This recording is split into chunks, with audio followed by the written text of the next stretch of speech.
Como vender sem fazer muito esforço? Eu acho interessante isso aí, vai dar, com certeza absoluta, vai dar assunto para manga aí, né? Que a Bianca falou sobre o mínimo esforço, né? Para nossa geração isso é quase que uma heresia, né?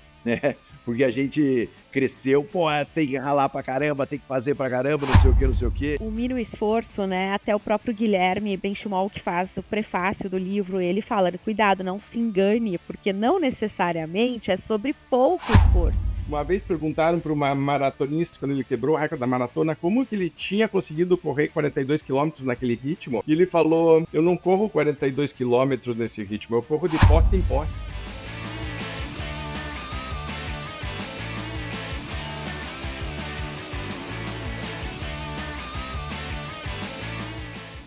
Olá, campeão, olá, campeã! Prazer estar aqui com você, Raul Candeloro da Venda Mais, junto com o Marcelo Caetano, pilotando mais um nosso programa semanal de vendas, gestão e liderança, o podcast Venda Mais.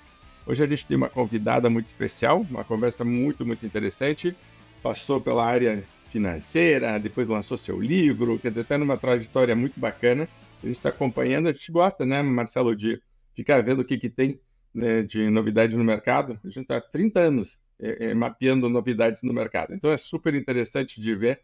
Tem sempre às vezes a partitura é a mesma, mas a forma como a pessoa toca é diferente e às vezes vem uma partitura nova também. Então vamos ver que interessante que é.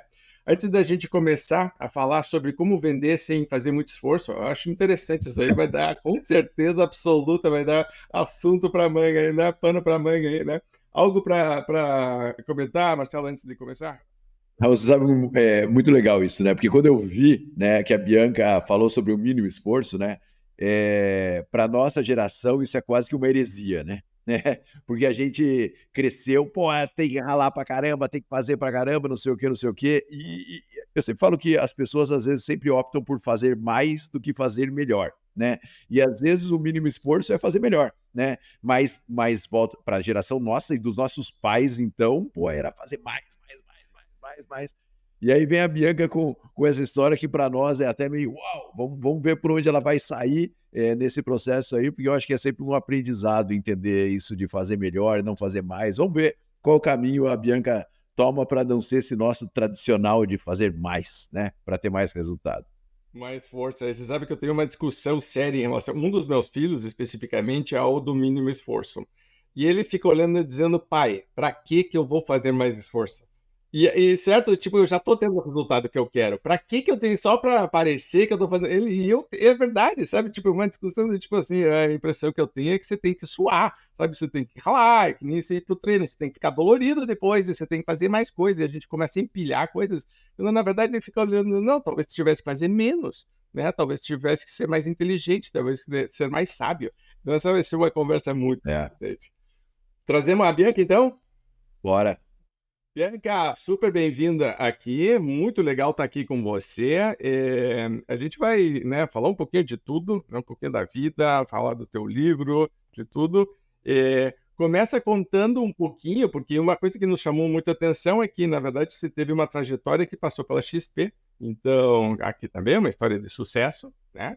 Então, e depois você resolveu meio que fazer um voo solo, assim, dizer, não, tem outras coisas que eu quero fazer na vida, outras aspirações, né? Às vezes é um chamado, assim, uma missão, né? Coisas que você acredita que você quer falar.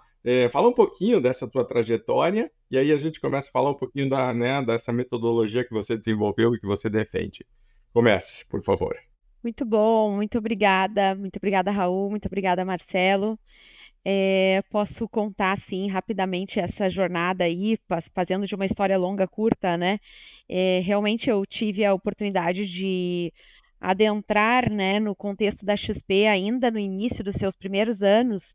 Lá em 2006, em Porto Alegre, eu comecei como assessora de investimentos, sim, e fiquei, foram 17 anos de jornada construindo, de fato, esse contexto, esse mercado financeiro brasileiro que hoje é aplicado nessa disrupção em relação à forma de investir, essa construção que foi muito inspirada no que acontecia lá fora, no padrão, no formato lá de fora, né? A XP quis trazer isso para o Brasil, deu uma tropicalizada, eu tive a oportunidade de participar dessa construção e sempre com foco em enfoque comercial, né? Sempre trabalhando em frentes comerciais, seja dentro de casa ou com o cliente final investidor, ou com os nossos agentes autônomos da rede de distribuição XP, que hoje tem aí beira os 17 mil profissionais, né? Então, sempre com esse olhar comercial.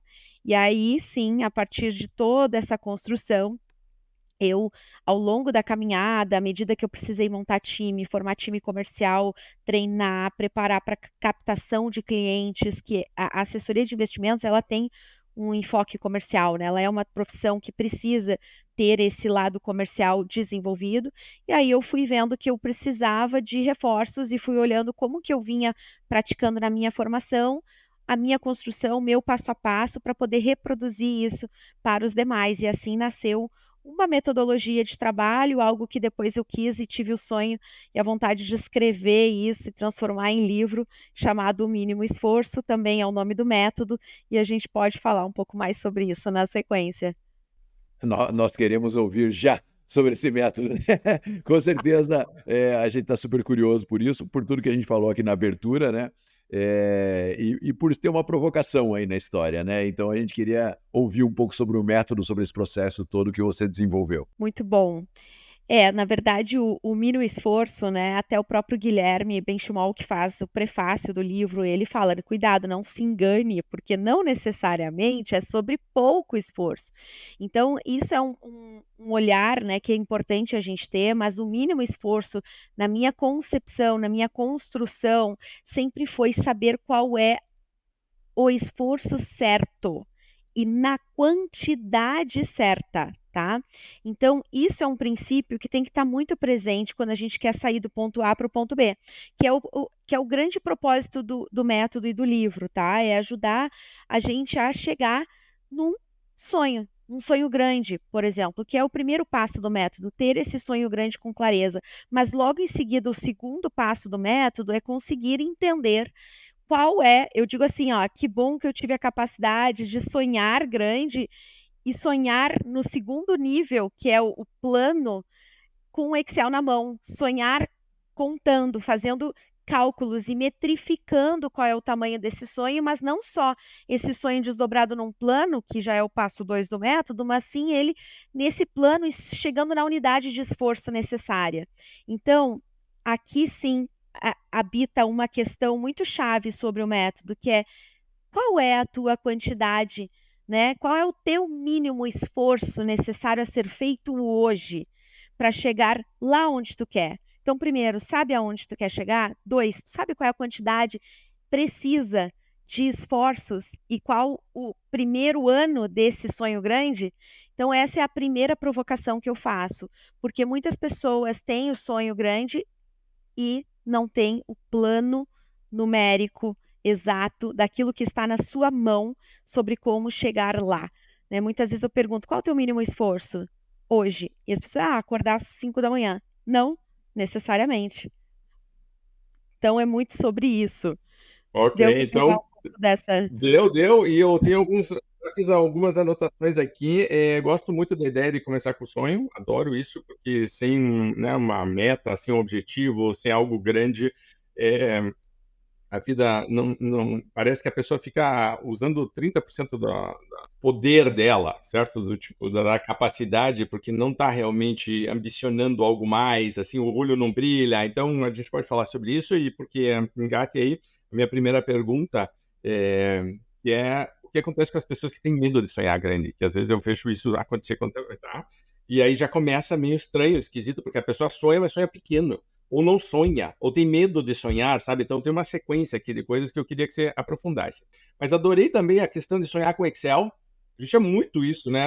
De dizer, ok, queremos isso aqui, o que nós vamos fazer? Né? Tipo, como é que faz? Desdobra isso, para de fazer tanto PowerPoint, sabe? Tipo, vamos fazer mais Excel, porque o que precisa fazer? E adorei a questão de unidade de esforço necessário. Nunca tinha ouvido o termo, mas já fiquei fã desse termo, porque é exatamente isso. Quando a gente fala, pô, você precisa fazer 5 visitas por dia, ou 15 ligações por dia, você precisa fazer 3 contratos. É uma unidade de esforço, é uma forma de você colocar que é muito interessante. E acho interessante que você traduziu de atividade para fazer com que a atividade parece que é terceirizada, é outra coisa, é uma coisa que não sou eu. Unidade de esforço sou eu, certo? Tipo assim, claramente, tipo, traz para mim esta responsabilidade. Mas então tem uma sequência aqui, depois eu acho que o Marcelo pode comentar outras coisas, mas eu queria que você começasse com essa história, porque acho que é o começo de tudo. De sonhar pequeno, de não sonhar, de ter medo de sonhar. Como é que nós estamos falando para líderes aqui no podcast, tá? Então eles estão nos ouvindo dizendo, tá, mas eu tenho um monte de gente acomodada, eu tenho um monte de gente que não é ambiciosa, um monte de gente que está aí, né, satisfeita com resultados que eu olho de fora. E, né, semana passada, acho que tive umas 2 reuniões falando sobre isso, o líder dizendo, Raul, eles podiam estar ganhando 3 vezes mais, mas não estão, porque eles ficam parados, né? Então, como que se lida com isso já na causa, assim? Legal, Raul. Acho que é muito bom esse ponto, porque é isso. É por isso que o passo 1 do método é esse sonho grande, mas é o sonho grande de cada pessoa. Não basta ser o sonho grande da equipe ou da empresa ou da companhia. E isso não é suficiente, não tem tração suficiente. Então, eu sempre falo, ninguém trabalha para realizar o sonho do outro. E aí sim, a importância de cada um ter clareza do seu sonho grande, que era uma grande preocupação minha enquanto líder de equipe comercial, era conseguir, eu já na entrevista, eu já tentava identificar qual era o sonho grande da pessoa, de verdade. Depois eu já tentava desdobrar isso para que ela entendesse que lá na XP de 2006 o esforço ia ter que ser muito grande. Não estou dizendo que precisa ser exatamente o mesmo esforço agora. Eu fazia 100 ligações por dia, eu falava com 200 prospects todo mês. Eu não estou dizendo, não é sobre isso a fórmula do mínimo esforço, tá? Mas então eu sempre achava importante construir isso ou ajudar a pessoa a construir e verificar assim e visualizar esse sonho grande já antes de trazer para o time, porque é isso, a pessoa quando ela tem uma clareza desse sonho, por mais que ela não saiba como chegar, que aí vem o meu trabalho como líder muitas vezes, e às vezes ela até sabe, depende se ela é mais autoliderável ou não, ela vai pelo menos ter a clareza do sonho, eu vou ajudá-la, né, pelo caminho. Para mim, já é o segundo passo, esse desdobramento na unidade de quantidade de esforços do dia. Mas o ponto de partida é aquele sonho lá na frente. E aí é muito comum, né? Tu até comentaste aí, Raul, do medo, e eu vejo isso, né? O ser humano, ele toma decisões constantemente, eu diria que todos os dias, embebido em medo, porque ela é uma das nossas mais presentes emoções. Graças ao medo a gente está aqui, que bom, para poder trocar e fazer esse bate-papo, senão a gente não tinha sobrevivido às cavernas, às ameaças, a tudo que a gente já passou. Então o nosso cérebro, né, segundo a neurociência aí, tá sempre atuando nesse lugar. E aí que vem a força de um método. Quando eu trago o método, eu saio do lugar de medo e ajudo as pessoas a racionalizar aquilo que ao mesmo tempo pode ser tão irracional. Um sonho grande, ele não necessariamente já vem no formato racionalizado. Ah, eu sonho em ter uma família assim assada, eu sonho em ter uma casa no campo assim assado, eu sonho em viver de liberdade financeira, ter uma renda de tanto. Tá bom, perfeito. Quando a pessoa tem isso, ela está no caminho certo. Agora eu vou te ajudar a desdobrar isso e a gente vai construir o caminho até lá. Então, é sobre isso, a gente inclusive sair do lugar do medo, que é instintivo nosso, para ir para o lugar racional de atuação, porque aí eu consigo me colocar a fazer a quantidade necessária de esforço. E já indo para o lugar, para a tua segunda pergunta, que é como é isso, nessa questão do esforço aí, eu gosto de colocar que a gente só pode gerir o esforço. Eu não posso gerir o restante. Então, tem uma frase minha que eu, sem querer, ela ficou emblemática e ela é uma das primeiras frases do livro que eu sempre falava isso. O pessoal dava risada quando eu falava, mas ele sempre foi meu mantra. Você só pode gerir o esforço. Pelo resultado, você se abraça e chora ou se abraça e comemora. Faça a sua escolha. Para mim é quase tão simples quanto isso. Faz sentido? Super. Você sabe, Bianca, que a gente lá na Venda Mais, nos primórdios da Venda Mais, a gente fazia a campanha de incentivo e a campanha de incentivo era qual é o seu sonho, né? Para que a gente conseguisse ajudar você a realizar o seu sonho. E aí a gente falava para a pessoa, qual que é o seu sonho? E a pessoa falava, posso pensar? Quer dizer, claramente as pessoas não exercitam o sonho, né? E aí eu vejo que em vários clientes nossos, por exemplo, né, a gente fala, quando a pessoa entra, antes dela saber qual é o salário, a gente fala assim, qual que é o seu salário dos sonhos? E o salário dos sonhos já mostra a ambição daquela pessoa e às vezes o salário dos sonhos dela não é o salário dos... Nem de longe, a empresa precisa de muito mais do que aquilo. E aí a empresa olha e fala assim, legal, eu vou convencer ela que o salário dos sonhos dela não é o salário dos sonhos.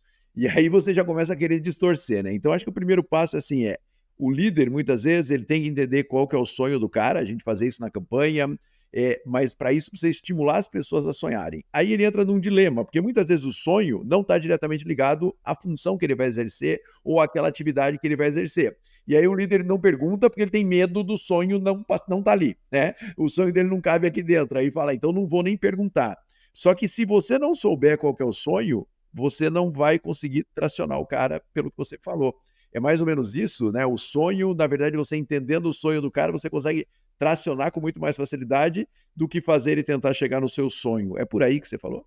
Exatamente, é exatamente isso, Marcelo. E essa questão, né, tu mesmo disseste aí, né, ele não pergunta, o líder muitas vezes não quer nem perguntar porque tem medo do que virá, se cabe aqui ou não cabe. E aí é que vem uma chave. Por isso que é tão importante perguntar e estimular que venha esse sonho do outro, porque a gente precisa verificar se há eu brinco assim, né, uma zona de interseção de verdade entre o sonho dela e o ambiente que a gente está aqui construindo e o meu sonho enquanto líder e o sonho dessa empresa enquanto negócio. Existe a necessidade de ter uma zona de interseção. Ele não vai ser 100% sobreposto, porque senão não seriam indivíduos diferentes, e eu acho que está tudo certo. Mas eu brinco assim que uma das coisas que eu fui me dando conta é a força daquela questão, né, que a gente aprende nos conjuntos matemáticos na escola e muitas vezes vai ficando perdido, não tinha fundamento para mim, hoje tem, porque é exatamente assim que eu enxergo que tem que ser o ambiente da empresa, o ambiente corporativo, tem que ter uma zona de interseção com o sonho do outro. Porque, de novo, aquela pessoa ela precisa entender que ela constrói o sonho dela e realiza o sonho dela pegando carona aqui neste local. E as empresas são lugares, vamos ser muito sinceros assim, que podem ser excelentes portadores de sonhos, né? Dá para se realizar muita coisa aqui, porque a partir da força do trabalho, a maioria dos sonhos a gente consegue ir por esse caminho. Então, por mais que a pessoa tenha um sonho que está muito distante, aí entra o papel da liderança. Deixa eu então fazer, deixa eu te ajudar a ver a conexão disso aqui no nosso dia a dia. Como que tu, todos os dias aqui, dá um passo a mais na direção desse teu sonho e eu vou ser guardião do teu sonho por ti também. Tu vai fazer, mas eu vou te ajudar a guardar, porque as pessoas elas se desconectam dos seus sonhos todos os dias. É a coisa mais fácil que tem é se desconectar disso. É a gente acordar, a gente hipertarefar, a gente fazer milhares de coisas, eu ler 300 e-mails achando que eu estou sendo altamente produtiva e eu não estou realizando o meu sonho, eu não estou fazendo nada pelo meu sonho. Então, eu brinco assim, o líder, ele tem um papel. Ele tem que ter esse papel de guarda desse sonho de quem está na equipe. Mas para isso ele só pode fazer isso se ele souber qual é o sonho. E aí também tem uma coisa que é importante, né? Tem pessoas que não têm a clareza do sonho, o líder pode ajudar sim. Não vai colocar de fora para dentro esse sonho, é só ajudar a extrair esse sonho da pessoa. E existem aquelas pessoas que têm o sonho e não sabem como chegar, ou as que têm o sonho sabem como chegar e ainda assim podem se perder no meio do caminho. Por isso a liderança é tão importante. E tem aquelas que são autolideráveis, auto-criadora de sonhos em si, e tudo bem. E que bom que existem, mas são a minoria das pessoas.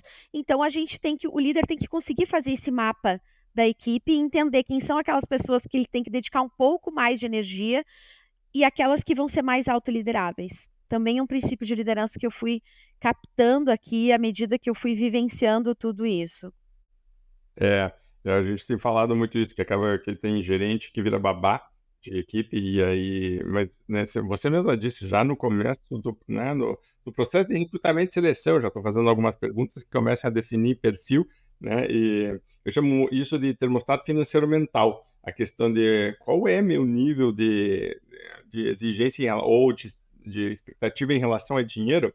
Todo mundo tem uma faixa mínima e máxima, e você quer pessoas que queiram, né, querem uma mínima alta e que estique, e que a faixa de cima quase que não exista. Por que eu estou me colocando uma limitação no teto de cima se na área de vendas de verdade ela não deveria existir, certo? Então, tipo, isso eu acho que tem que trabalhar muito. Eu estava lembrando de um caso, uma vez a gente fez uma matéria na Venda Mais, onde a Karen e o Cleberson, acho que foram para Goiânia, e era uma empresa que vendia planos funerários.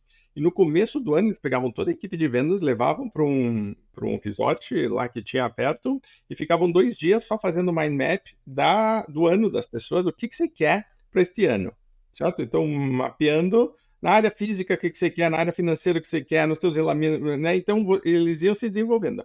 E aí o líder dizia, ok, baseado nisso, vamos fazer o plano. Tá? Não usavam o termo unidade de esforço, mas basicamente isso que estavam fazendo. Todas as pessoas da equipe de vendas tinham desenhado o seu mapa de objetivos, e aí o líder dizia, eu vou te ajudar a realizar esses objetivos que você colocou, não fui eu que coloquei, é você que colocou no papel. Eu gosto muito disso. Teve há muito tempo atrás um estudo que eu vi, o que acontece quando você deixa a própria equipe de vendas trabalhar com metas, certo? E estabelecer suas metas, e o resultado do estudo foi que a média das metas estabelecidas é mais alta do que se a empresa tivesse colocado, e a taxa de atingimento é muito mais alta do que se a empresa tivesse colocado. Porque a própria pessoa se colocou, então é o sonho dela, o objetivo dela, ela que começa a fazer seu plano, então veja que eu não preciso alguém o tempo inteiro me cobrando, me falando. Acho que no fundo, a função do gerente muda, porque agora eu estou começando a gerenciar uma coisa diferente. Porque uma coisa é eu dizer para o vendedor, o negócio é o seguinte, a tua meta é 100, para você fazer 100, você tem que fazer 20 ligações, e eu vou cobrar se você vai fazer essas 20 ligações. Essa é uma conversa. A segunda conversa é dizer, o que você quer? Ah, não sei o que dá. Então, do que você está me falando, você precisa vender 100. Para você vender 100, quanto você acha que você precisa? E veja que eu vou trazendo de volta e posso até ter os mesmos resultados, os mesmos números, mas eu fiz o vendedor assumir uma postura proativa, até mais adulta. O relacionamento, ele é muito mais, sei lá, sábio, sei lá, tipo, evoluído como relacionamento, mas o gestor, a gestora também tem que estar evoluído nesse relacionamento, porque se eu ainda estou atrasado no meu modelo mental de gestão e de liderança, eu não consigo fazer todo esse processo, porque é muito mais fácil mandar e depois reclamar quando o pessoal não engaja.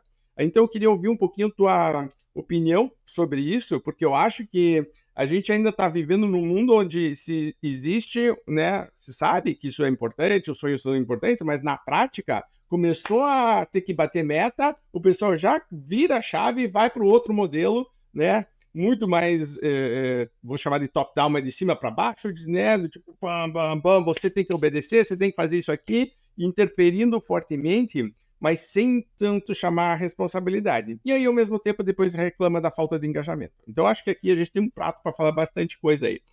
Comentários, por favor, sobre isso. Eu acho que é muito boa essa tua abordagem, traz muito essa visão, é quase a gente consegue inverter, né, a gente quase que faz uma inversão no processo, bem, ao invés de ser top down, ele vira bottom up, né, então assim, vem da pessoa, por quê? Porque alguém teve o trabalho, aí o líder não pôde se eximir no capítulo anterior, ele teve que ser muito presente nessa construção, porque é costurar todas as partes, e isso dá trabalho, tá?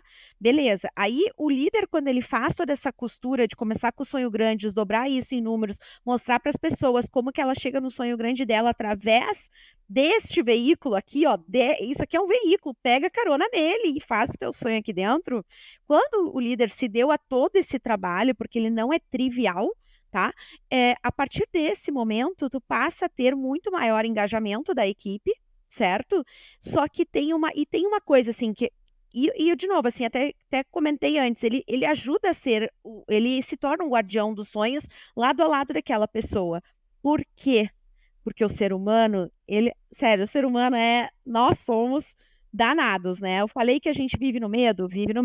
A gente também tem uma capacidade incrível de enganação. O ser humano, ele tem essa capacidade, é uma das diferenças, é um dos grandes diferenciais entre nós e os demais animais, é a capacidade de enganação, porque desde dos primórdios, desde do período evolutivo, a gente enganava o outro. Muitas vezes eu não conseguia me comprometer com os fatos e dados. Eu tinha que tomar uma decisão rápida por impulso de medo, ou eu tinha que ser aceito num grupo, então eu abria a mão da minha verdade para ser aceito por esse grupo, para conviver em grupo e sobreviver. Então, de novo, aqui o nosso cérebro ele ainda tem muito dessa questão instintiva. E se a gente tem uma capacidade enorme de enganar, na segunda linha, a gente tem uma capacidade de se enganar.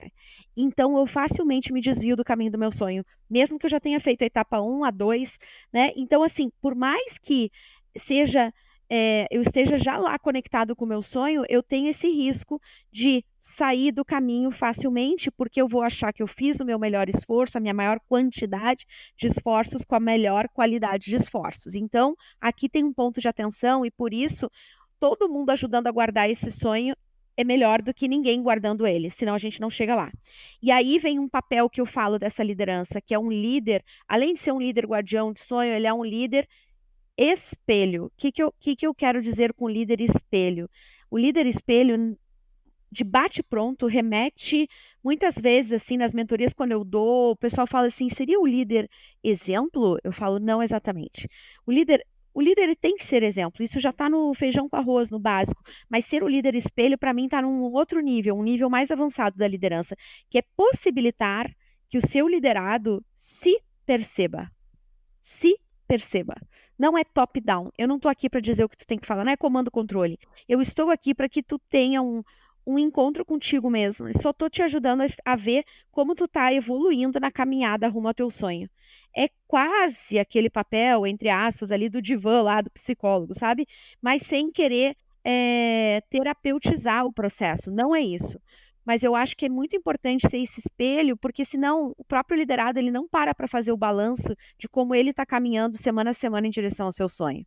De novo, ele foge daquilo, ele tem a fuga, o dia a dia tomado de coisas, a gente pode simplesmente começar a hipertarefar e fugir do caminho, e assim o líder ele vai dando sendo aquele ponto de parada para fazer o balanço semanal, por exemplo. Então, não deixa de ter o acompanhamento, mas não é uma cobrança, é um ponto de reflexo, é um ponto de visualização da minha caminhada, do meu sonho. Sim, a gente precisa, né? A gente precisa de alguém de fora olhando e falando. Acho que é por isso que, por exemplo, nos esportes o técnico é tão importante, certo? Se filmar e se ver, né? Ou se ouvir é tão importante. A gente tem uma imagem de nós mesmos que nem sempre condiz com a realidade. E como você falou, eu também acho que isso é verdade. A gente começa a se apegar a algumas justificativas e a gente começa a criar uns roteiros internos, umas histórias mentais que a gente se conta. Então a gente tem o sonho, sabe o que precisa fazer, começa a fazer, começa a dar alguma coisa, a gente pronto, já começa a se contar a história, a gente acredita naquela história, se apega nela e começa a se desviar. Marcelo. Você sabe que esses dias eu gravei um vídeo falando sobre essa história do o sonho grande está ligado à frustração, à capacidade de lidar com uma frustração grande. E a maioria das pessoas mas nem gosta de ter frustração. Então ele prefere não ter um sonho grande porque a frustração grande é o maior medo dele, né? Meio que conecta com aquilo que você falou no começo. E eu vejo que exercitar o sonhar grande é super importante, né? Porque às vezes a pessoa vem de uma realidade onde sonhar grande é uma ilusão, é tudo isso. E aí ele cai numa empresa que você, estimulando a sonhar grande, na verdade você está estimulando a pessoa a crescer e a organização crescer junto com essa pessoa, né?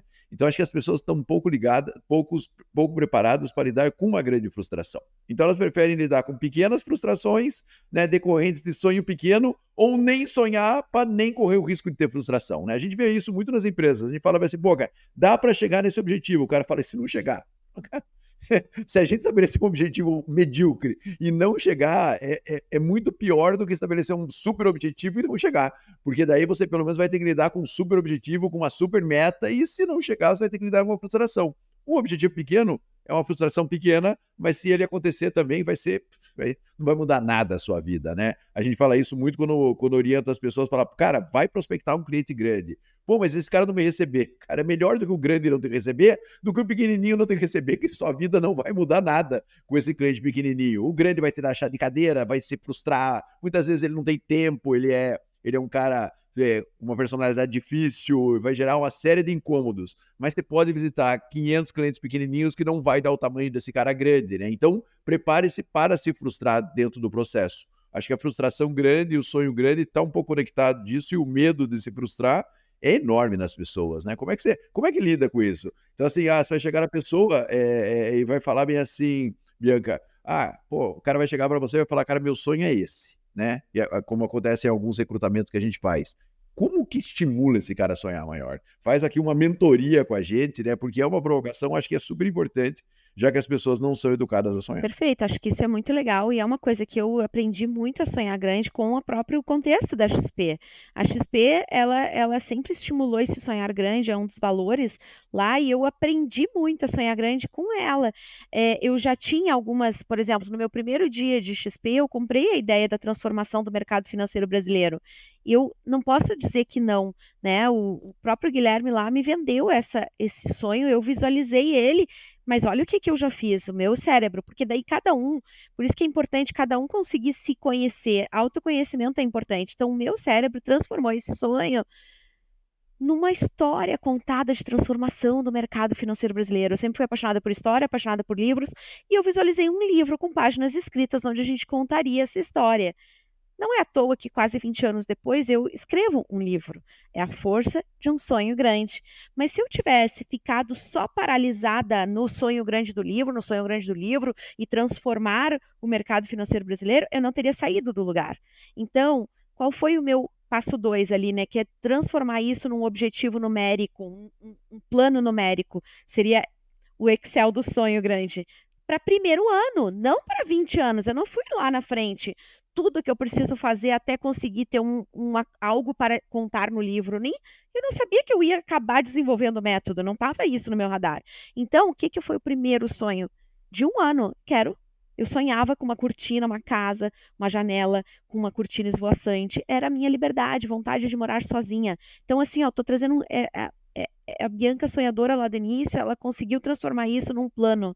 E para fazer isso, eu fiz conta de trás para frente, quanto preciso para morar, na época eu morava em Porto Alegre, quanto eu preciso para pagar, né, morar sozinha, pagando as minhas contas. Então, isso é tornar um sonho muito grande em um objetivo de curto prazo, numérico, que é, para mim, o caminho para que a gente não fique frustrado só sonhando com, no meu caso ali, aquela transformação geral do mercado financeiro. Não, calma, vamos em partes e vamos transformar isso para uma coisa muito palpável no meu dia a dia, que eu posso mensurar. E aí, muitas vezes, né, agora só trazendo a questão, quando eu me deparo com uma pessoa que não está sonhando grande, às vezes ela não teve a chance de sonhar grande, ela não foi estimulada a sonhar grande. E às vezes a gente pode ser esse fator de impacto aí na vida dessa pessoa. Então, por isso que eu gosto de simular, e eu fazia simulações.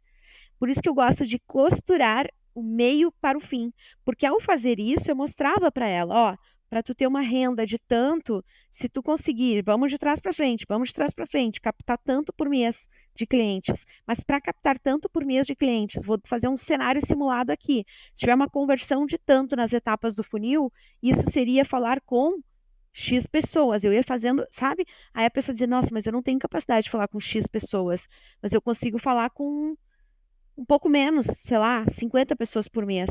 Então, vamos fazer o sonho de volta, vamos devolver para o sonho. E essa engenharia reversa, essa matemática aí do sonho, ajuda as pessoas a entenderem que dá para sonhar um pouco maior, um pouco mais. E, de novo, isso dá trabalho. Isso é um trabalho que o líder precisa ajudar. Ele é o orquestrador disso. As pessoas não virão naturalmente com esse pensamento, na maioria dos casos. Então, eu acho que é importante esse mão na massa na hora de dar o feedback do sonho para a pessoa, vai e volta, vamos de novo, simula, e aí tu seta um sonho que fica proporcionalmente atingível para aquele primeiro ano ou para aqueles primeiros 6 meses. E aí a pessoa começa a exercitar o sonhar grande, ela começa a ver que é uma caminhada de 20 anos, mas que tem o primeiro ano na frente, tem os primeiros 6 meses. E se concentra naquilo até para não gerar ansiedade e medo da frustração. Perfeito. Você sabe que muitos anos atrás a gente foi fazer a maratona de Londres e depois a gente saiu para visitar um pouco da Inglaterra que a gente não conhecia. A gente estava no norte e tinham ruínas romanas. E aí eu sou apaixonado assim pela história romana e aí então fomos visitar e na volta a gente parou num bar e aí tinha sei lá, um campo imenso com uma estrada de pedra. E a estrada de pedra, ela ia, e aí tinha uma pedra grande, maior, né, claramente marcando, ela virava, fazia tipo 10, 15, 20 metros para a esquerda ou para a direita, continuava por aí chegava lá, tinha uma outra pedra, virava de novo, só que agora, então ia fazendo um zigue-zague. Aí a gente saiu para andar, para conhecer aquilo, eu achando que ia levar a algum lugar, andamos, não levou a lugar nenhum, voltei e perguntei pro cara dali do bar, o que é isso? Ele falou, nossa, isso aqui tá desde sempre, aqui os romanos é que construíram. Aqui a gente tem muito carneiro, pastoreio de carneiro. E aqui, tipo, esse campo não tem quase que um horizonte, não tem um fim, certo? E os carneiros se dispersam muito rapidamente, eles ficam muito ansiosos, etc. Então, os romanos, de maneira muito inteligente, construíram essa estrada que tem sempre uma pedra. Então, você vê que a gente está indo para lá, muitos quilômetros para lá, 100 quilômetros para lá, mas nós não vamos 100 quilômetros, nós vamos 10 ou 1 quilômetro, aí vira, aí 1 quilômetro, ou seja, eu sei qual é meu próximo objetivo, né? Uma vez perguntaram para uma maratonista português, Carlos Lopes, quando ele quebrou o recorde da maratona, como que ele tinha conseguido correr 42 quilômetros naquele ritmo, e ele falou, eu não corro 42 quilômetros nesse ritmo, eu corro de poste em poste. E aquilo era engraçado, porque na humildade, na simplicidade dele, tem uma grande sabedoria. Eu vou fazer 42 quilômetros, vou quebrar o recorde do mundo, mas o que interessa é o próximo poste. E depois o outro. E é certo, tipo assim, né? Tanto que virou Papa Postes, né? Do tipo, né? Vou comedor de postes, porque ele ia, né? Ele ia se alimentando daquilo, tipo um Pac-Man de micro metas. Eu acho essa analogia genial.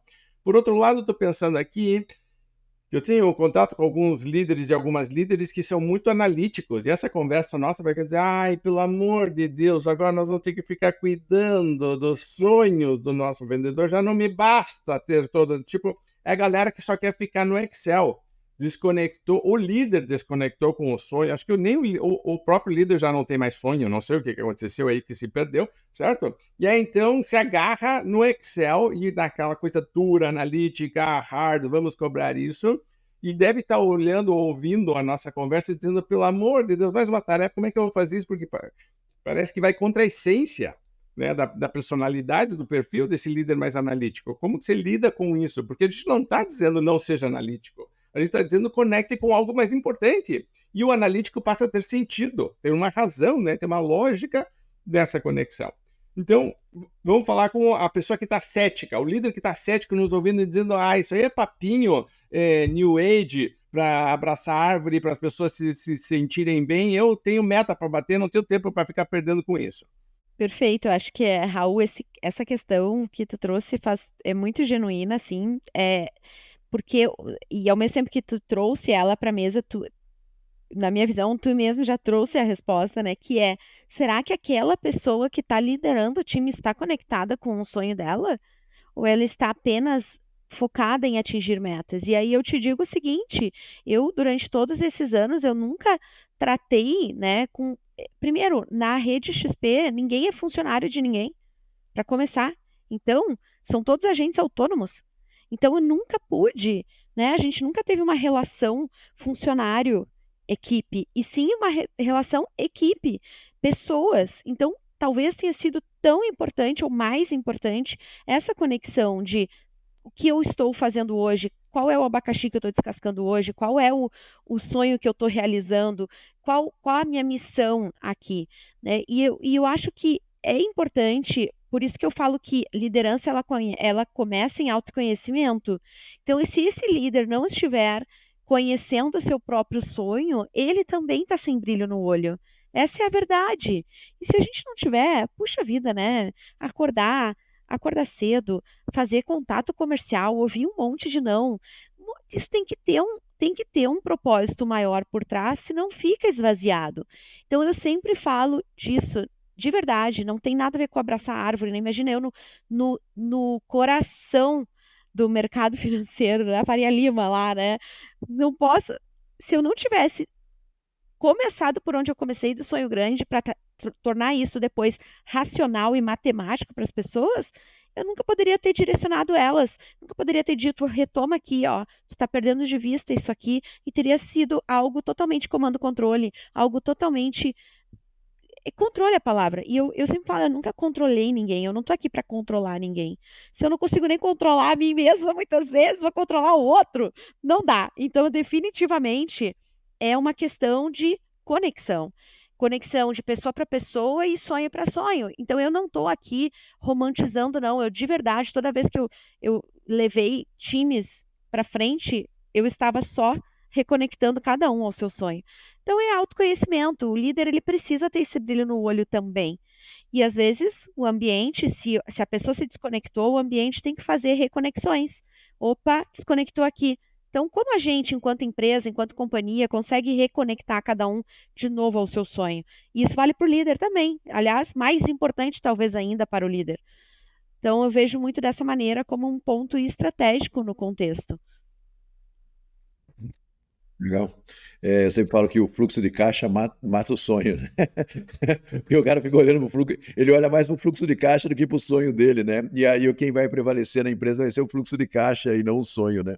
Então acho que é disso que a gente está falando mesmo. Eu gosto muito Marcelo, vamos fazer uma frase estilo Peter Drucker. O fluxo de caixa come o sonho da manhã. Por isso que eu acho que é importante, de novo, assim, eu reforço, o fluxo de caixa, ele tem que estar lá, ele não pode ser esquecido jamais. Somos gestores de negócios, né? Estamos levando negócios ao seu crescimento e ter uma saúde financeira vai precisar do fluxo de caixa em dia.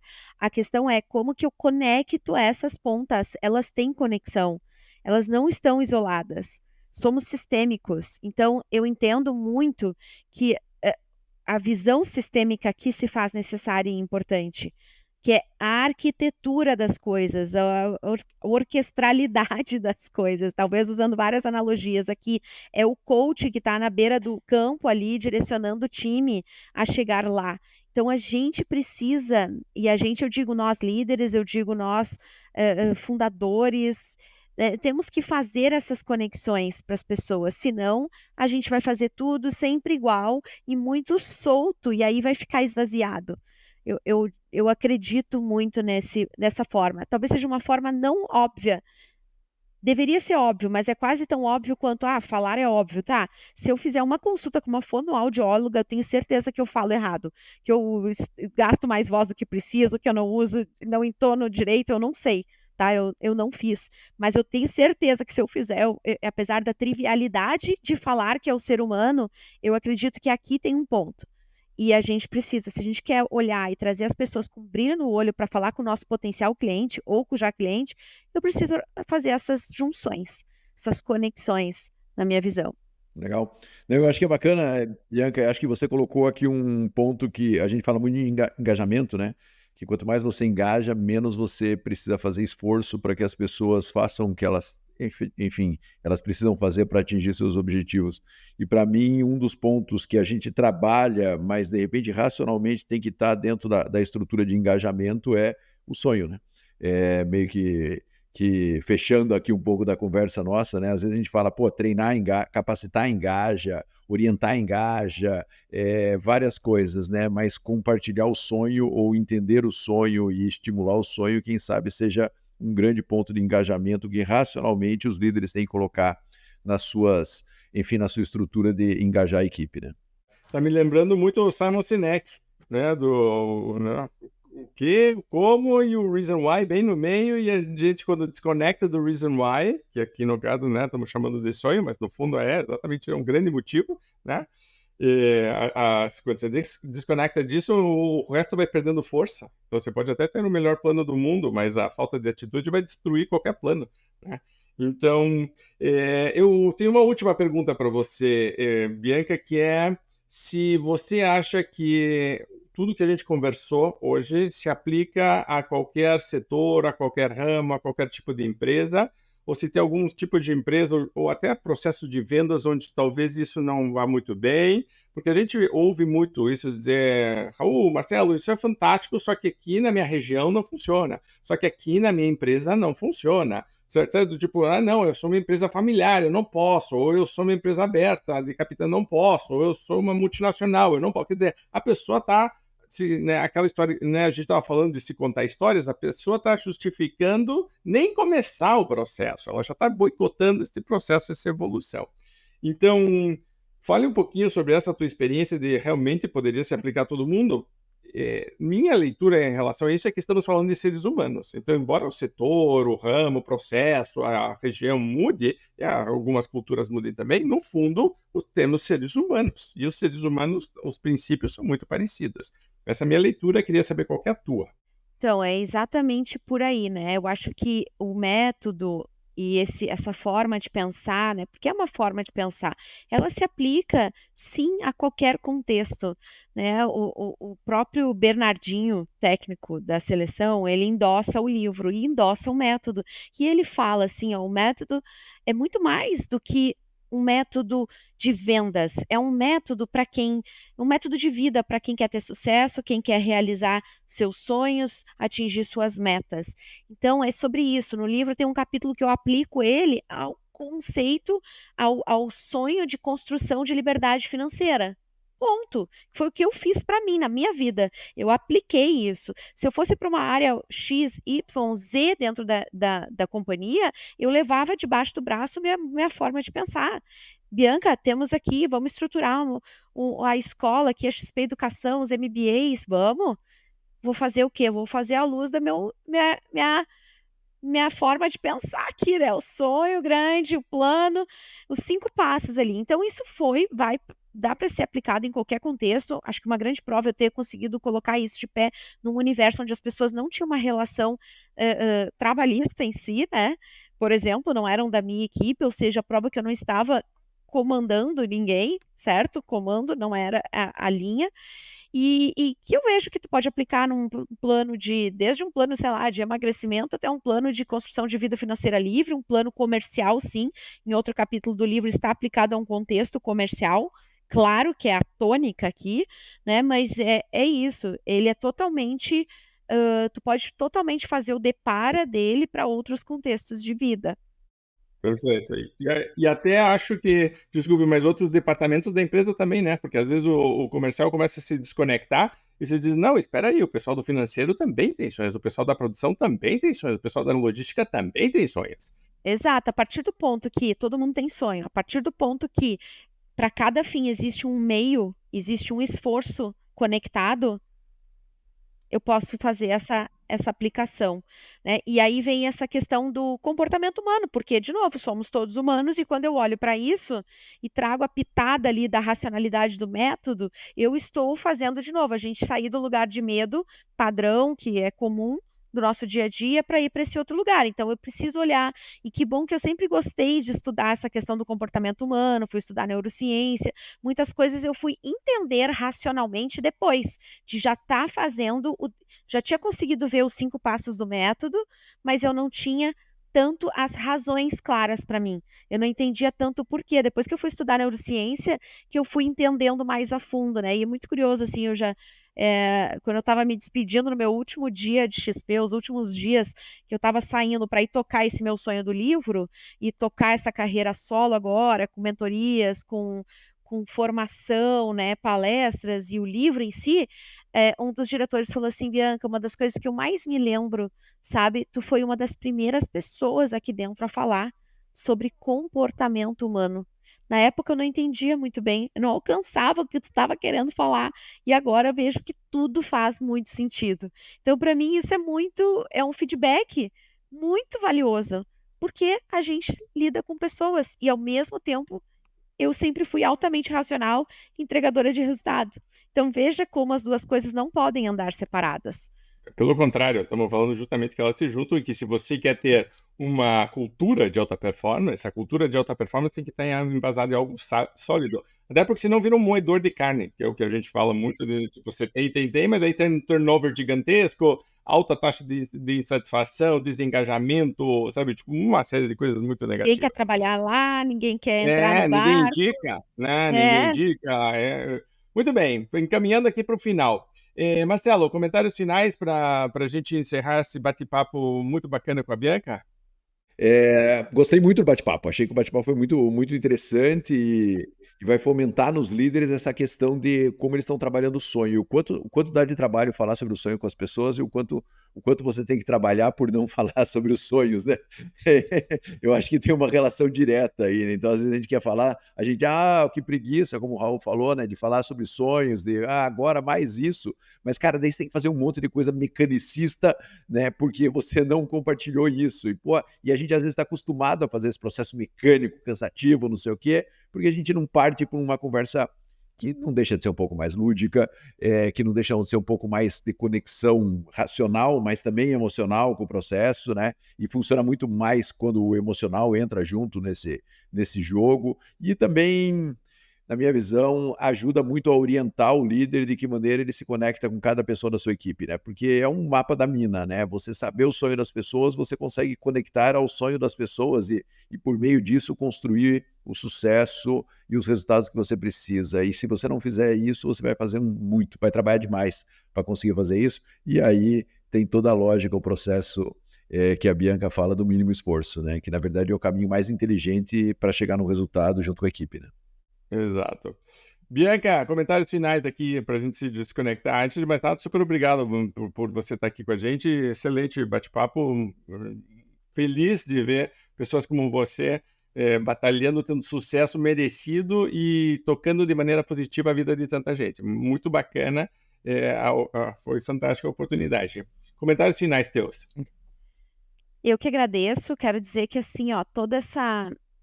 Vamos colocar aqui, né? Escrever um livro dá trabalho, concorda? Muito trabalho, né? Letra por letra, parágrafo por parágrafo, página por página. Isso aqui tudo só tem o prazer e o gostinho que tem, por quê? Porque está conectado com o meu sonho. Então, eu estou só fazendo o deparo aqui, né? Porque eu me sinto conectada com o meu sonho todos os dias quando eu acordo. E a minha missão é poder, né? Eu fui me dar o trabalho de escrever um método para colocar para as pessoas que é possível, que elas podem reproduzir um resultado comercial, construir uma vida financeira livre, atingir seus números através do que tem aqui nas páginas desse livro, porque é um passo a passo. Ela não precisa ter um talento comercial que tenha vindo de berço. É sobre isso. E isso me conecta com o meu sonho, com o meu propósito hoje, né? Hoje já vinha por trás, lá por trás de todos esses 17 anos de XP, né? Então, assim, de novo, a importância dessa conexão, é tudo sobre conexão. Conexão de sonhos e de pessoas com pessoas, né? Pessoas com propósitos, pessoas com sonhos e pessoas com pessoas, o líder e o liderado. Então, acho que é muito isso e por isso que eu fico tão feliz de ter podido aqui compartilhar com vocês algumas palavras e colocar um pouco desses pensamentos na mesa para que todos possam beber dessa fonte e usar ao seu gosto, né? Perfeito. Então, cada um depois adapta como quer. Muito bem. Meus comentários finais, antes, primeiro eu estava me lembrando de um filme que acho que todo mundo tem que assistir, que é o Tempos Modernos, do Charlie Chaplin. É antigo, mas ele fica ali apertando parafusos e tem uma pessoa, um capataz, né, que é o gerente dizendo aperte parafusos e aperte mais rápido os parafusos, né? Então, tipo, alguns call centers me lembram um pouco isso. E é engraçado porque ele já não tá trabalhando, mas ele continua fazendo assim, porque ele passou o dia inteiro fazendo assim, então, tipo, assim, né, a coisa tá ali. Outra coisa que eu estava pensando é que a gente pode adaptar o spin selling, a venda desafiadora. Nós vamos criar um método novo chamado a venda sonhadora, que é do tipo assim, começa com o sonho do cliente, né? Começa com o sonho do vendedor, né? Tipo, eu acho que dá para fazer uma coisa bem legal. Mas a minha última provocação para você que está nos vendo, nos ouvindo, é se realmente você está conectado com o teu sonho. Se você que é líder, se realmente está conectado com o teu sonho.